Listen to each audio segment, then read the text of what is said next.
আসসালামু আলাইকুম এভরিওয়ান, সবাই কেমন আছেন? আশা করি সবাই ভালো আছেন। আজকে আমরা শিখব দশমিক গুণ করার নিয়ম কিভাবে করতে হয়। এখানে আমরা একটা, দুইটা, তিনটা অঙ্ক নিয়েছি। এই তিনটা অঙ্ক করে দেখাবো আজকে। দশমিকের অঙ্ক কিভাবে করতে হয়। এখানে দিয়েছে 2.56, এখানে 2.3। দশমিক আমরা পরে বসাবো, আমরা আগে গুণন করব। এই 3 6 আমাদের কয়বার যা, 3 কে 3 3 2 6 3 ত্রিকোণে 3 4 12 3 5 15 3 6 18, 18 হচ্ছে 8,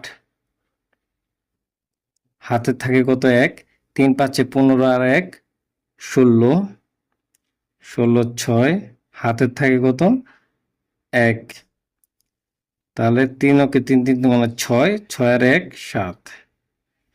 আমরা এক ঘর কাটলাম, এক ঘরের জন্য একটা শূন্য রাখলাম, শূন্য দিলাম। এখন 2 6 দোকানে 12, 12 হচ্ছে 2, হাতের থাকে কত 1, 5 দোকানে 10 আর 1 11, 11 1 হাতে থাকে কত 1, 2 কে 2 2 দোকানে 4, 4 আর 1 5। আমরা এটা যোগ করব, 8 এর 8, 6 আর 2 8, 7 আর 1 8, 5 এর 5। এখানে দশমিকের পরে দুইটা সংখ্যা আছে, এখানে দশমিকের পরে একটা সংখ্যা আছে, তাহলে তিনটা সংখ্যার পর 1 2 3, এখানে আমরা দশমিক বসায় দিব।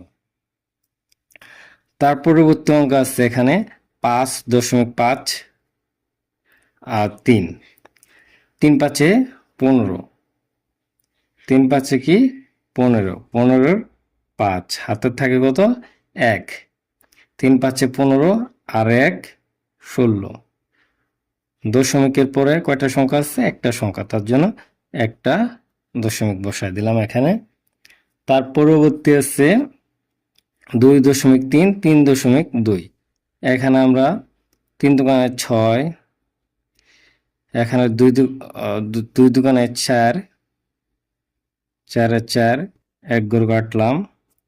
এখানে 3 3 9, 3 দোকানে 6, এটা আমরা কি করব যোগ করব, 6 6 4 আর 9 13, 13 হচ্ছে 3, হাতের থাকে কত 1, 1 6 মধ্যে দিলাম 7।